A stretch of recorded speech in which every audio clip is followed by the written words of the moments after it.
எல்லாருக்கும் வணக்கம். தமிழக வெற்றிக் கழகத்தின் பெரம்பலூர் சட்டமன்ற வேட்பாளராக அறிவித்த தளபதிக்கும் இன்று என்னை வெற்றி பெற செய்த பெரம்பலூர் பொதுமக்கள், நண்பர்கள், வணிகர்கள் அனைவருக்கும் என் முதல்கண் நன்றியை தெரிவிச்சுக்கிறேன். என்னுடைய மக்களுக்கு கண்டிப்பாக, இந்த பெரம்பலூர் பகுதியில் மக்களுக்கு கண்டிப்பாக அடிப்படை வசதிகள், இப்போ சமீபத்தில் குடிநீர் சம்மந்தமாக இருந்திருக்கு, இது எல்லாமே நான் கண்டிப்பாக நிறைவேற்றுவேன். அதே மாதிரி பல ஆண்டுகளாக கிடப்பில் போடப்பட்ட திட்டங்கள் நிறையா இருக்குது, அதை கண்டிப்பாக விரைவுபடுத்த கண்டிப்பாக உத்தரவாதம் கொடுப்போம். அதே மாதிரி மருத்துவக் கல்லூரி, வேளாண்மை கல்லூரி இதெல்லாம் நம்மளோட பகுதியில் கிடையாது. கண்டிப்பாக இதை கொண்டு வருவதற்கு நாங்கள் 100% உத்தரவாதம் கொடுக்குறோம். கண்டிப்பாக நாங்கள் பண்ணுவோம்.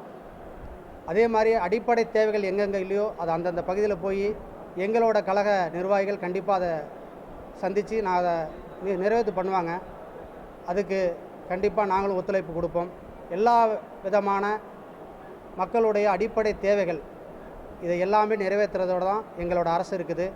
எங்களோட முதலமைச்சர் தளபதி ஜோசப் விஜய் அவர்கள் அதை ஒரு முன்னெடுத்து பண்ணிகிட்டு இருக்காரு. உங்களுக்கே தெரியும். இனிமேல் வரும் காலங்களில் ஒவ்வொரு அடிப்படை விஷயங்களும் அந்தந்த தரத்துக்கு தகுந்த மாதிரி கண்டிப்பாக செய்து தரப்படும். படிப்படியாக திட்டங்கள், எந்தெந்த திட்டங்கள் கோரிக்கைகளை நாங்கள் அறிவித்தோமோ அது எல்லாமே நிறைவேற்றப்படும். இந்த நேரத்தில் தெரிவிச்சுக்கிறேன்.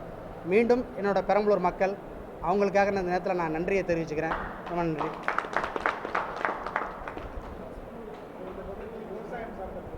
கண்டிப்பாக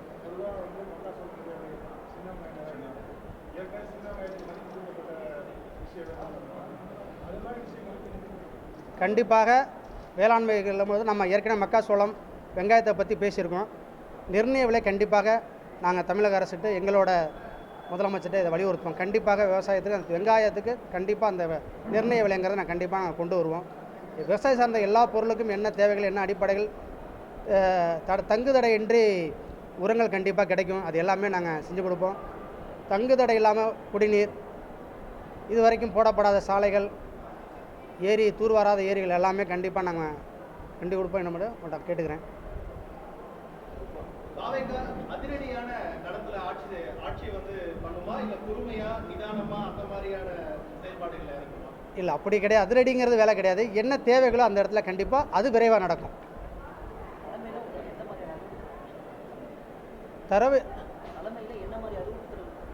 தலைமையில் வந்து எங்களோட அறிவிப்பு என்னன்னா, மக்களோட போய் சந்திங்க, மக்களோட பிரச்சனைகள் என்னன்னு கேளுங்க, அவங்க மக்கள் என்ன சொல்கிறாங்களோ அதை நீங்கள் அடிப்படை வசதிகள் எதாக இருந்தாலும் தீர்த்து கொடுங்கன்னு சொல்லியிருக்காங்க.